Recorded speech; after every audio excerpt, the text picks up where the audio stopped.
claque. Premier gros revers pour la majorité à l'Assemblée nationale hier soir. Son projet de loi sanitaire qui prépare la gestion de la crise Covid à partir du 1er août a été certes voté, mais totalement détricoté. Bonjour Victor Chabert. Bonjour Fanny, bonjour à tous. Journaliste au service politique en direct avec nous. Vous avez suivi ce débat à l'Assemblée cette nuit. Que s'est-il passé exactement ? Eh bien, la majorité a été mise en minorité. L'élément clé de ce texte, c'était son article 2 qui donnait la possibilité au gouvernement de réinstaurer le pass sanitaire aux frontières. Les oppositions RN, LR et NUPES ont d'abord voté un amendement contre l'avis du gouvernement pour exempter de pass les mineurs, puis un second modifiant la nature même du pass sanitaire avant de finalement rejeter l'article 2 du projet de loi dans son ensemble. Victor, comment en est-on arrivé à une telle situation ?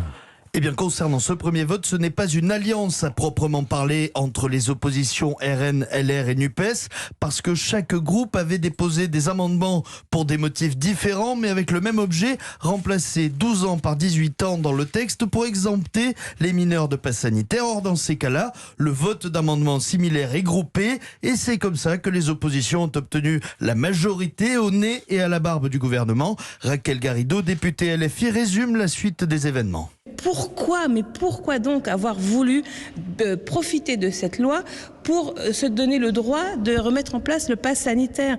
Donc progressivement au cours de la soirée, au cours des délibérations, on a vidé l'article 2 de sa substance. Tout à fait logiquement, les députés ont fini par dire mais au fait, pourquoi est-ce qu'on donne tout ce pouvoir à l'exécutif? Et donc autant ne pas leur donner, autant rejeter cet article 2 dans son ensemble. C'est une excellente chose. Raquel Garrido. Victor, est-ce que la Macronie paye cash sa majorité relative là ? Totalement, surtout que l'exécutif pensait que ce texte était relativement consensuel. Depuis, c'est panique à bord. Elisabeth Borne s'est fendue d'un tweet alarmiste à 1h50 du matin. Je vous le lis. L'heure est grave. En s'alliant pour voter contre les mesures de protection des Français face au Covid, LFI, les LR et le RN empêchent tout contrôle aux frontières face au virus. Passé l'incrédulité sur ce vote, je me battrai pour que l'esprit de responsabilité l'emporte au Sénat. Tous les regards sont désormais tournés vers l'exécutif. Quelle réaction face à ce premier échec ?